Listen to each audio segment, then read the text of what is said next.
So I'd really love to just go back a little bit and look maybe, because Adrian's career has spanned many years and has taken in lots of different genres over that time, but I believe has remained with a very consistent eye on your part. And before we go into where it's at now, I'd love to bring it right back to what it was that really stimulated your passion for music, and how it kind of made you feel like it was something that you wanted to do. I was very fortuitous because I was born in London, but I grew up in High Wycombe, well, Slough, then High Wycombe. And my mate had a club. He's like a father figure to me. And it started out as a soul club. Then there was a very hot summer, and it became a reggae club. It's really weird, but it was called the Newlands Club in High Wycombe. And I started there at 71 when I was 13, DJing in the afternoons. And it's funnily enough, it's the same club that David Rodigan did his first ever gig at in 79. So it's got a Newlands Club, or the Twilight Club in High Wycombe. And Joe had previously worked for Palmer Records in the 60s. And after I left college, we started one of the first ever distribution companies in Britain called JA Distribution, which was Joe and Adrian, not Jamaica. And we used to sell all the little records, little record labels, releases in our vans, all over the country, but not really in London. And I started my first session just by chance for fun, and put my name on it as a producer. More honestly, it's like a little fun thing, and it sold okay. And I thought, oh, this is good. And I just blundered my way along Was from there. was that before you were making music then? Well, I'm not a musician, so I literally hired the musicians, hummed the bass lines to the bass player, and made my first record in about 2 days. And the lucky thing, I had Dennis Bovell engineer it for me, so it made me look really good. And then I just honestly, I'm a chance. I started off on perseverance and determination, and then you kind of get good if you keep at it. Now, I think that's a very important lesson for everyone to remember. And so back in those early days, were you taking particular inspiration, or were you just allowing your ears to kind of find their way?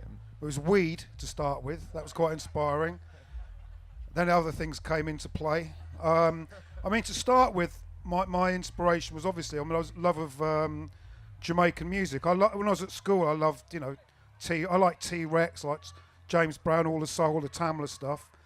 But the reggae just kept coming and coming. I started off, I liked the Rude records, the ska, Prince Buster, all the Blue Beat stuff, because we used to shuffle and dance to it. And then I used to like the novelty reggae records. Then as the years passed, I still liked stuff coming from other directions, but the continuity and the madness and the variety and excitement coming from the Caribbean and Jamaica and other parts of the Caribbean just captivated me.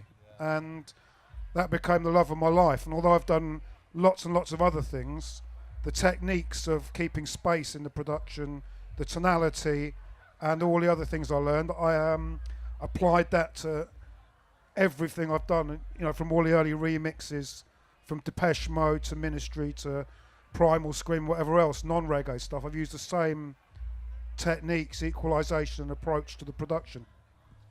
And when you were doing those remixes, I think it's amazing to be able to go straight there, to be honest.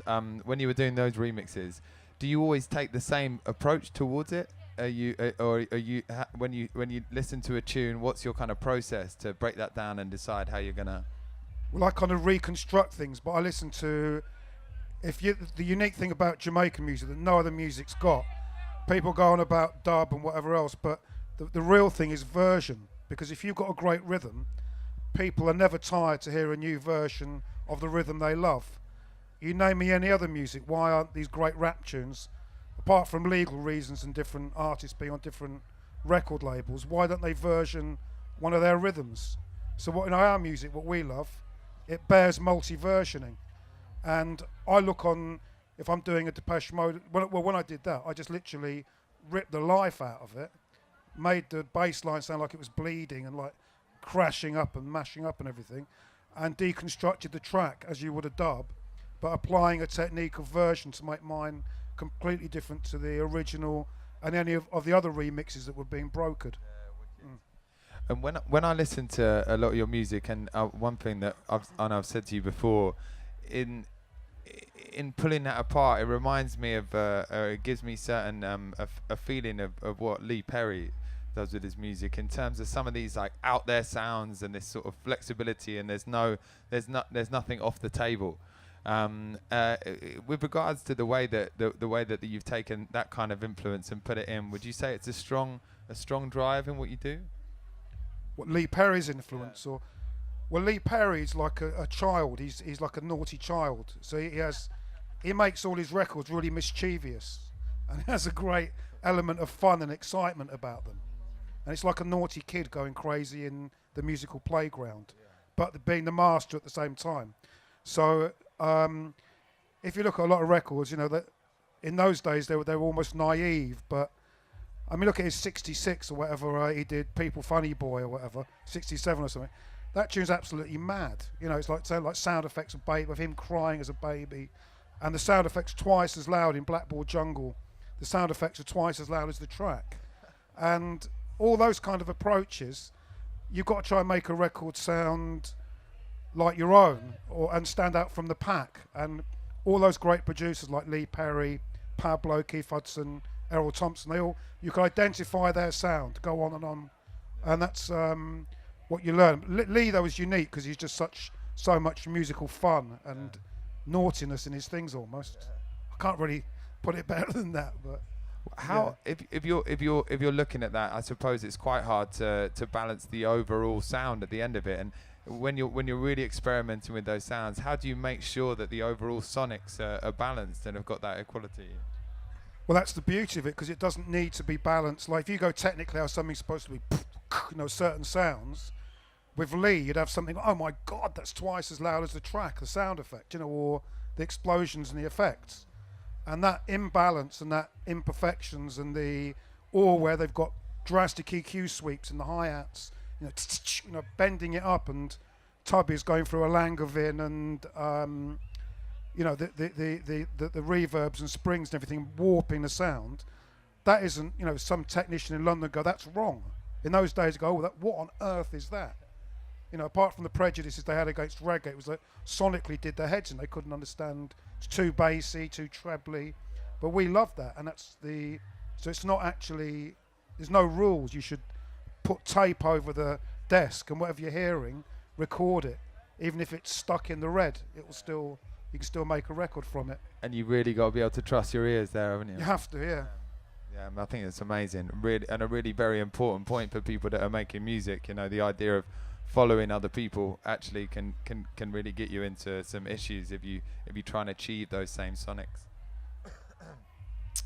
So, with regards to you mentioned it there, you're talking about the reverbs and the delays, and just so everyone's on the same sort of page, do you reckon you could just break that down a little bit for us? So when you've got a tune and the way you've got a desk, or you might have the outboard gear, what sort of things do you like to use, and what effect do they really make to that sound? We've also got other things like phasers, distortions, you know, little effects pedals.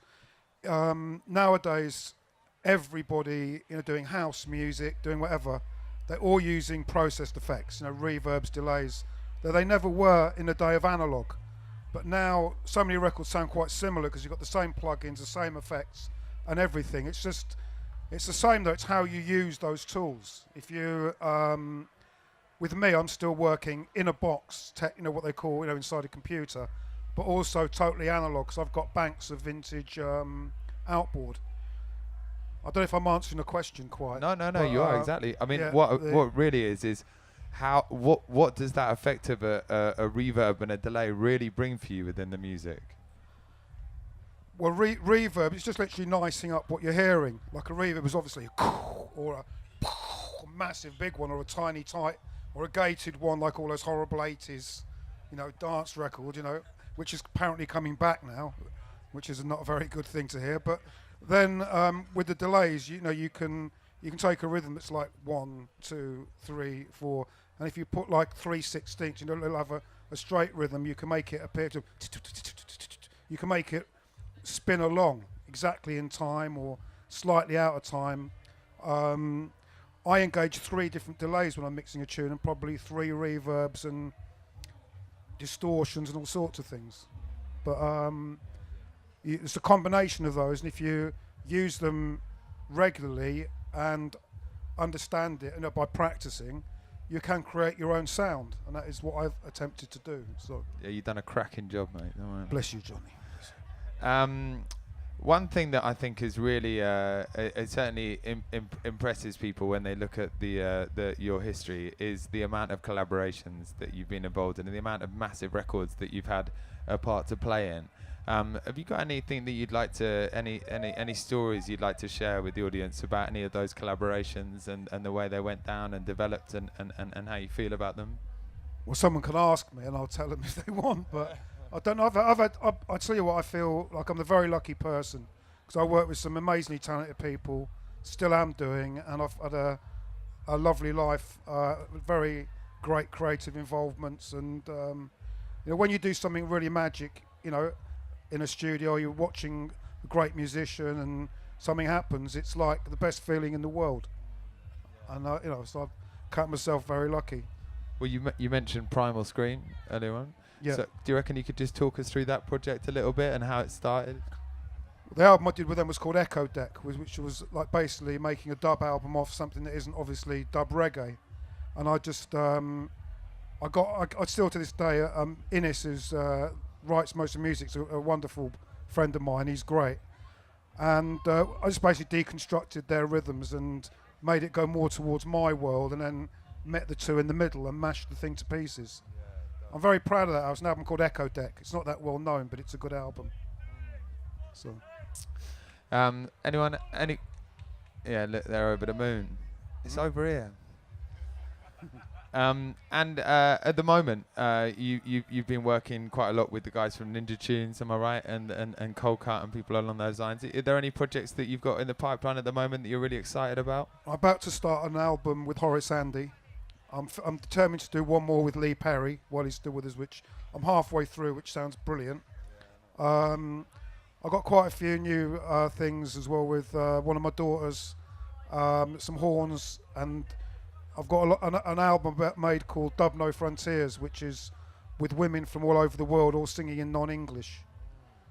And tell us about that, man. That sounds fascinating. That album I've been making for about 8-9 years now. I've got Arabic, Japanese, I've got Polish, Eritrean, you name it. I've got lots and lots of an East Timorian song about the genocide out there and stuff. It's quite a deep album, but it's actually very beautiful. And I've been playing some of that on my live gigs, which is great. And that's coming out as well next year. And in the interim, I've this year released an album with Pinch called Man vs. Sofa, and another album called Outside the Echo Chamber with Cold Cut. And obviously we did the Last Roots Maneuver and Congo Natty albums as well. So I've had last few years have been really nice, and that Last Roots Maneuver album, there was a few tunes on there which really hit home. I don't know whether what was the one with that sort of haunting male vocal over the top of it. Yeah, it's a lovely track. Absolutely mind blowing. Yeah, really good. I just helped with a little bit of additional production and mix on that, but Rodney's about to play on the stage over there a little while, I think. So yeah. Is he going to play that one? I don't know. I don't know what he's doing. I'll go and check him out. Incredible. And one thing that I think really made a big impact, certainly on the people that come to Outlook Festival a few years ago, was the collaboration that you did with Pinch. You mentioned it there. And how did that start? Well, Pinch, like me, is a producer. He also runs a record label, and his big brother was a fan of On You Sound, so we grew up with Pay It or Back Volume 3 and various other On You records. And Rob invited me to do a Tectonic night in London, and I invited him onto an On You night in Paris. And then we did our first record, and we've just done the second one, which I'm very proud of. So, because you've been doing a lot of live shows with him as well. We do a number each year. Obviously, you can't just non-stop. But we've done some very nice shows this year, and I love working with Pinch. He's really talented. Yeah, he's a great guy, isn't he? Yeah. So you mentioned On You Sound there, which is obviously your imprint. How long has that been going for exactly, and sort of what's the plan with it? Is there a plan? Well, On You Sound Now has been going since the end of 1980, when I was a baby, and so I'm just very proud of the label. It's got a good history. We started lots of other labels.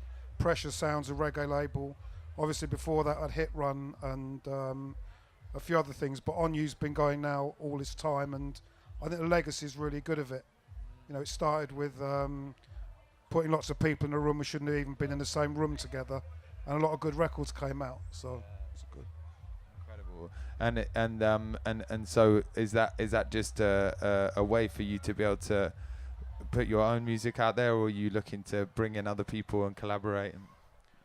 Well, with On You, I started it so it was like a second interest to an artist. So we had people from Public Image, the Slits, the Raincoats, all outside the reggae circle we just met at the very beginning, with people from Creation Rebel, what became Roots Radix, and some other things, and create quite an unusual little match of people. So I still like the idea of doing, I did a folk album with Ian King that people don't know, that some people say it's their favourite record they've never heard. The problem we've all got nowadays is letting anybody know what you've made or that it even exists. That is the main problem. So anything I do now, my concentration is how on earth do I get this noticed?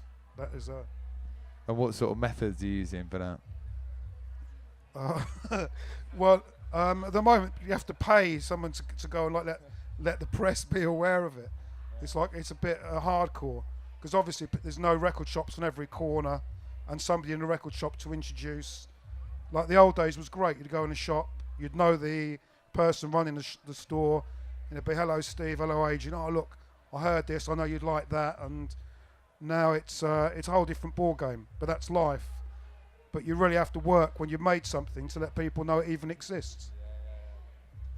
And I suppose the sort of the lay of the land has developed over the time that you've been running On You, hasn't it? And with regards to that aspect specifically, when you've got a record and you put it out, you said, is it slightly less in your hands now, and you just... Well, to be honest with you, what I'm doing now, for example, I'm making tunes to play out. Tomorrow night I'm playing on the Mungo stage, and probably 3/4 of what I play will be my own productions or co-productions, or unique dubplates or unique versions that no one can play back at you. I was talking to the Mungo's lads, and it's the same mentality. You've got to think almost like a sound system operator and make tunes that you can incorporate on a live gig, because that's how we all work now. And then you want to see them come out, not just languish there forever. So as a record company, as a producer, as a DJ, artist, whatever, that's how my head's working now, to make sure I can test them, play them, work them, and see them. I love having a record in my hand, or a CD, like a vinyl's great. And then that's where I'm coming from. I still want to see those things actually physically released. So anyone, like I said, feel free to fling a hand up if you've got any questions for Adrian. Oh, we've got a couple. Here we go. Nice one. Hello. Hi. Hi, Adrian. I wanted to ask about the collaboration you did with Chesedek, another sanction, which is it yourself and Cold Cut? Yeah. And to my mind, Chesedek is an artist that does one drop reggae, and we associate that with quite a modern Jamaican sound. And then you're coming from a completely different angle. Was it the African beat rhythm that you reactivated then? That track was actually recorded. They'd recorded it, but it didn't sound anything like that. So I kind of rebuilt the rhythm for them, for the track. Yeah. And worked on it with Matt and John. So that had already been recorded in Jamaica when I got involved. That track. Okay. Yes, I love Chesedek. He's a really good artist. That falsetto voice. Yeah. And the classic rhythm really worked together.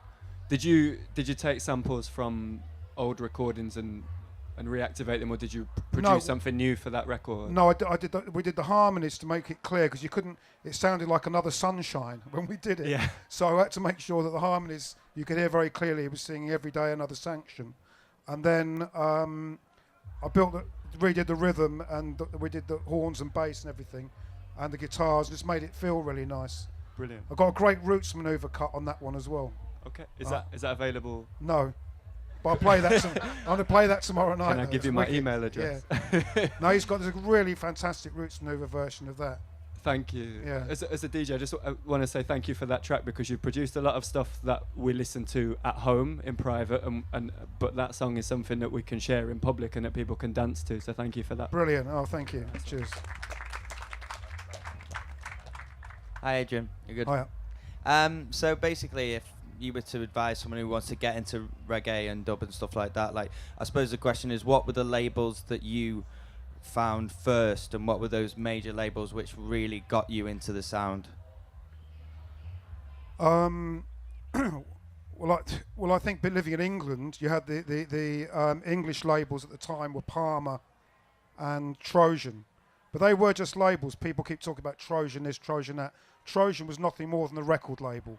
It weren't back in the day any sound system or anything. It became one in the last few years, apparently. But not apparently, it has.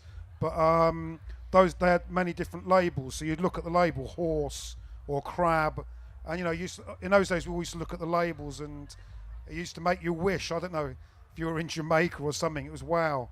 That was fascinated us, And I started off, and then you started seeing the labels coming from Jamaica, Upsetter, which was sub-licensed in England, and you started putting together who actually did what, and you'd always be looking out for a certain label, for a certain production team, be that Jackpot with Bunny Lee or Upsetter with Lee Perry or whatever. So nowadays, though, contemporary movers, obviously you've got Mungo's Hi-Fi's driving things in this country. I tried to do my little bit with On You, although I'm not cutting anything like as much as I'd like to. And there are quite a few other good movers, but it's, the golden era was the great, UK reggae labels, which basically created the dub market. It was created in England, not in Jamaica. I think it's a really interesting area, actually. And what if one thing that you said earlier on was that you're not a musician, which might come as a surprise to people here who perhaps may feel that there's a sort of God-given talent that falls down and only a few people have it. But would you have any bits of advice for people who perhaps are coming into music with a bit of a fear that they don't have this sort of grade 8 on the piano? I think you've got to have determination, to be honest, if you want to be involved, and some good ideas. That's it. I mean, if you're a producer making just beats, if you want to go to another level, you really need to start working on. There's so many different things in music. You've got the art of songwriting. You've got your anthem, your weed anthem, and everybody loves that tune. I got certain friends of mine who live off one tune. And I can't, because they've had one tune that they still get their PRS and their money from. And songwriting's a great art. Horace Andy, he's written some brilliant tunes over the years, some incredible tunes. The art of songwriting in conjunction with a good sonic, that's the key. Still to this day, give it the old grey whistle test. Instrumental music's brilliant, and I'd sit at home listening to Ethiopics or jazz or great reggae dub stuff, but you still are drawn to the great songwriters. Horace Andy, Bob Andy, Joe Higgs, Bim Sherman, on and on and on, Gregory Isaacs, all brilliant songwriters. So if you're a young producer, it's a very good idea you find a good artist and even get teams of people to write. And the art of writing songs is still something. I'm only a part writer, but I work with some great songwriters, and that still fascinates me, combining the creation of the rhythm and a good song and a good performance. Well, I know something that always fascinated me about the reggae and dub world and the position of the producer in that, and you touched on it earlier, is this way that it's almost like a live producer, so you can get the musicians in, and then you allow them to express themselves, and then it's your position is to take all of that stuff and have the vision. And did you just go straight into that and give it a go, or did you kind of have to find your way and do your time to get there? No, I was lucky. I started out when I was 17, and I met some great musicians, Fish Clark, he was Johnny Clark's brother, the drummer, wonderful drummer, and Flabber Holt, who were working with Prince Farai. And I was very lucky by working with those people, gave me some credibility to get started. And then after that, it's just determination. And you have to get good, or you get out. You can't you can't bluff your way along. You have to work on getting your sound good, doing good events, making sure your productions are better.